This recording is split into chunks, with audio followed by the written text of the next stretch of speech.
Adam Rossington. সে আমাদের opening batsman, wicket keeper, has been playing really well. উঠতে থাকা চট্টগ্রাম রয়্যালসের জন্য দুঃসংবাদ। টুর্নামেন্ট থেকে ছিটকে গেছেন চট্টগ্রামের বাজির ঘোড়া অ্যাডাম রসিংটন। চট্টগ্রামের জন্য দুঃসংবাদ হলেও রাজশাহীর জন্য সুসংবাদ। শনিবার সন্ধ্যায় ঢাকায় পৌঁছেছেন নিউজিল্যান্ডের অলরাউন্ডার জিমি নিশাম। এবার তিনি বিপিএল মাতাবেন রাজশাহী ওয়ারিয়র্সের হয়ে। রাজশাহীর বিপক্ষে ম্যাচে বিনুরা ফার্নান্দোর একটি ডেলিভারি রসিংটনের আঙুলে লাগে। ব্যথায় কাতর হয়ে ওঠেন তিনি। মাঠের চিকিৎসার পর আবার ব্যাটিং চালিয়ে গেছেন, তবে খুব বেশিক্ষণ টিকতে পারেননি। সেই চোটে এবার 2 সপ্তাহের জন্য মাঠের বাইরে ছিটকে গেছেন। বিপিএল এবারের আসরে আর তাকে পাওয়া যাবে না। আর বিপিএল খেলার সুযোগ না থাকায় নিজ দেশের উদ্দেশ্যে উড়াল দিয়েছেন এই ক্রিকেটার। এক ভিডিও বার্তায় বিষয়টি নিশ্চিত করেছেন চট্টগ্রাম রয়্যালসের টিম ম্যানেজার নাফিস ইকবাল খান। আসসালামু আলাইকুম, আমি নাফিস ইকবাল, চট্টগ্রাম রয়্যালসের টিম ম্যানেজার। ফার্স্টলি আপনাকে থ্যাংক ইউ জানাতে চাই আপনাদের সবাইকে যে আমাদের যে সাপোর্টটা দিয়েছেন, এবং এই সাপোর্টের কারণে আজকে টিম অনেক ভালো খেলছে। সামনে আমাদের আরো ইম্পর্টেন্ট ম্যাচেস আছে, দোয়া করবেন এবং সাপোর্ট করতে থাকবেন আমাদেরকে। একটা ছোট ইনফরমেশন আপনাদের সাথে শেয়ার করতে চাই, সেটা হলো যে অ্যাডাম রসিংটন, সে আমাদের opening batsman, wicket keeper, has been playing really well so far. কিন্তু আনফর্চুনেটলি তার কিন্তু লাস্ট ম্যাচে আপনারা জানেন যে একটা ইম্প্যাক্ট লেগেছিল বিনুরার বলে।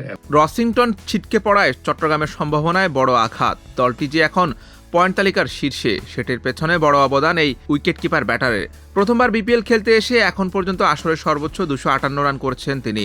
65.50 গড় ও 139.45 স্ট্রাইক রেটে ব্যাট করেছেন। মোহাম্মদ নাইম শেখের সঙ্গে গড়ে তুলেছেন কার্যকর এক উদ্বোধনী জুটি। এখন পর্যন্ত অসাধারণ কিপিংও করেছেন 32 বছর বয়সী এই ক্রিকেটার। এক ম্যাচে 4 স্টাম্পিং এর রেকর্ড গড়ার পাশাপাশি মাঠে তার উপস্থিতি ছিল দারুণ প্রাণবন্ত। এমন একজনকে হারিয়ে হাহাকার শোনা গেল টিম ডিরেক্টরের কণ্ঠে। অ্যাডাম রসিংটন, সে আমাদের opening batsman, wicket keeper, has been playing really well so far. কিন্তু আনফর্চুনেটলি তার কিন্তু লাস্ট ম্যাচে আপনারা জানেন যে একটা ইম্প্যাক্ট লেগেছিল বিনুরার বলে, এবং সেই বাম হাতের ছোট ফিঙ্গারে সেই ইম্প্যাক্টটা লাগে। তার কিন্তু একটা প্রিভিয়াস হিস্ট্রি রয়েছে, এখানে আগের একটা ইনজুরির ফ্র্যাকচার ছিল আগে। তো ওই জায়গা থেকে আবার লাগার পর সে খুব পেইনফুল একটা অবস্থানে থাকে। আমরা তাদের এক্সরে করাই এবং তার কিছু ড্যামেজেস হয়েছে। সো আনফর্চুনেটলি তাকে নেক্সট 2 সপ্তাহ রেস্ট নিতে হবে, কারণ সে কমফোর্টেবল থাকবে না। তো তাকে ফেরত যাওয়া হচ্ছে। এবারে বিপিএল শুরুর আগে চট্টগ্রামের ফ্র্যাঞ্চাইজির মালিকানা নিয়ে জটিলতা দেখা গেলেও টুর্নামেন্ট শুরুর পর সবাইকে চমকে দিয়েছে। এখন পর্যন্ত 7 ম্যাচ খেলে 5 জয় নিয়ে টেবিলের শীর্ষে আছে দলটি। দলের সবাইও আছেন ভালো ছন্দে। রসিংটন ছিলেন সবচেয়ে ধারাবাহিক। তার বিদায় তাই চট্টগ্রামের জন্য ধাক্কা স্বরূপ। বিসিবির মালিকানাধীন দলটি তার জায়গায় বিকল্প ক্রিকেটার খুঁজছে। এখন তার অভাব কিভাবে পূরণ করে, কাকে নিয়ে আসেন, সেটাই দেখার বিষয়।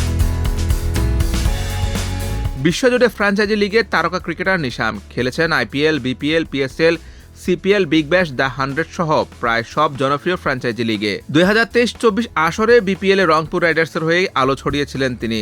এবারে বিপিএল এ রাজশাহী ওয়ারিয়র্সের হয়ে খেলতে এসেছেন কিউই অলরাউন্ডার। শনিবার পৌঁছেছেন ঢাকায়। সাদা বলের ক্রিকেটে নিউজিল্যান্ডের অন্যতম ভরসার নাম নিশাম।